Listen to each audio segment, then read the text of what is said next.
How's it going, Outlaw Nation? It's the Outlaw John Rocha here with my non-spoiler review for Cocaine Bear, this brand new film that's coming out this weekend and coming out tonight in some of your cities here, directed by Elizabeth Banks. And this is based on a true story. I know this might surprise some of you all, but this is based on a true story inspired by the events surrounding a 175-pound American black bear that died after ingesting a duffel bag full of cocaine back in December of 1985. The cocaine had been dropped out of an airplane. So, a very interesting, true story that, of course, this film embellishes on and has some fun with. I wasn't sure walking into the movie what I was going to get here because I haven't always been the biggest fan of Elizabeth Banks as a director. Certainly, she's a very funny actress. But Charlie's Angels, I kind of gave up on it about an hour into that movie. And Pitch Perfect's never been my thing. So, I wasn't sure what to expect here in her direction. Was she going to be able to capture what this movie seemed to tease in the trailers, which was a throwback to those 1980s fun, gory, bloody, tongue-in-cheek horror films that had a little bit of weight to them, like giving the characters a little bit of emotional trauma to go through or emotional stuff to go through, while also trying to avoid getting killed by this kind of supernatural or abnormal thing. So I wasn't sure if it was going to capture that, and I wasn't sure if she was going to nail it.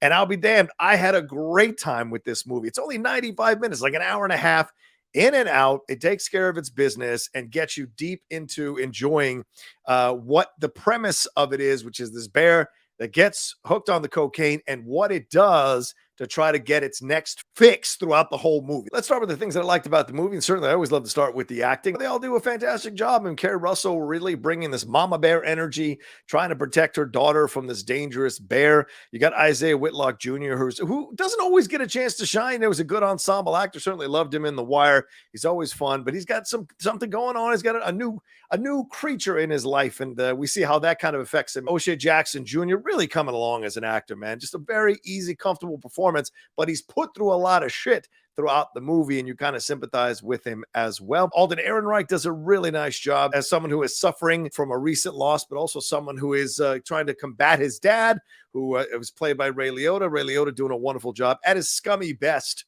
as this frantic drug smuggler is trying to get the cocaine back so that he doesn't die.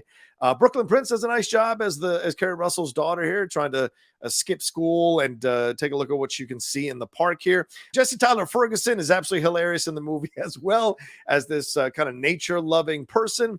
Margot Martindale, great job by her as well. And you saw from the trailers, the bear does attack her, and that's a very interesting scene for sure to see from Margot Martindale. I want to give some shout out to some people that I don't see in too many things. Christopher Hivju, of course, as a Tormund there in Game of Thrones. He has a fun little cameo here as a hiker who encounters the bear. Christian Convery as Brooklyn Prince's companion in the movie does a really nice job with some of the more adult lines that he is tasked to deliver here in the comedy. And Aaron Holiday as the kid, he is really funny. The timing is perfect. An interesting character that goes on a little bit of an arc by the end of the movie. So a lot to enjoy and savor. Yeah, the script isn't that, heavy.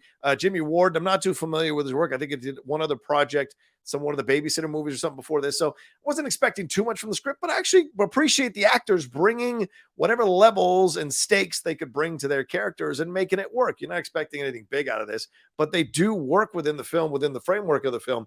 And the bear. I mean, I don't want to know if I can give some love to the bear as an actor, but whoever did the special effects for the bear and created the bear, there is an incredible journey this bear goes on. The film makes you sympathize with the bear and care about the bear and what they're going through and what they're experiencing as they're trying to get their next fix throughout the whole movie. And the bear does get to kill a number of people. So you're going to see some very bloody scenes in the movie. So if that's an issue for you, then you should probably not go see this one because there is a lot of blood when that bear attacks, and it is pretty brutal. There are shades of Jaws to this one as well, so you can see that influence on Elizabeth Banks. And speaking of Banks, I want to give some love to her as a director. I thought she did an excellent job with this. Really captured the mood and the vibe, as I said earlier, of those kinds of 1980s B horror movies. She does a great job with this, assisted by Mark Mothersbaugh's score, of course, from Devo. Mark Mothersbaugh does a great job with the score here, really understanding the 1980s vibe that he's trying to bring you back into. And certainly they nail it and do a great job. And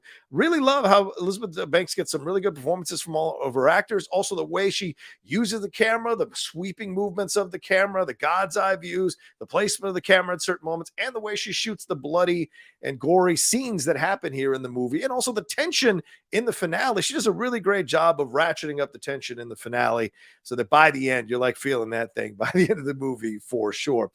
Overall, though, those are the things that I really enjoyed about the movie. If there are things that I could ding about the movie, I do think it kind of ends a little bit abruptly. I would have liked maybe a few more minutes, maybe 10 more minutes, a little more fleshing out of the characters. You can tell that they probably had to edit some of this stuff down to try to keep it to a 90-minute situation.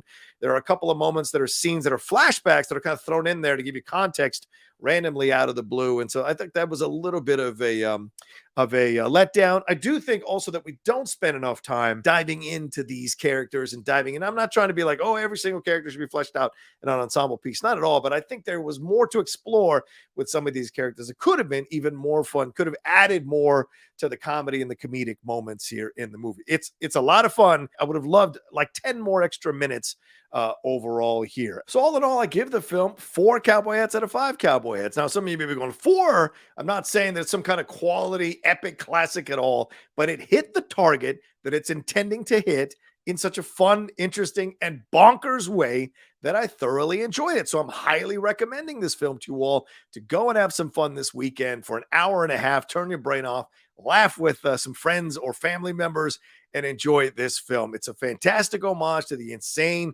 bloody, fun, and ridiculous B horror movies of the 1980s. It's straight up bonkers in all the best ways, as I just mentioned. The entire ensemble cast fully dials into the premise, brings what they can to their somewhat lightweight characters, and looks like they're having a blast playing opposite one whacked out and menacing bear who's got a kilo full of personality. I think Elizabeth Banks and Universal Pictures have themselves a winner here, and we'll see what the public's response to this and the word of mouth is.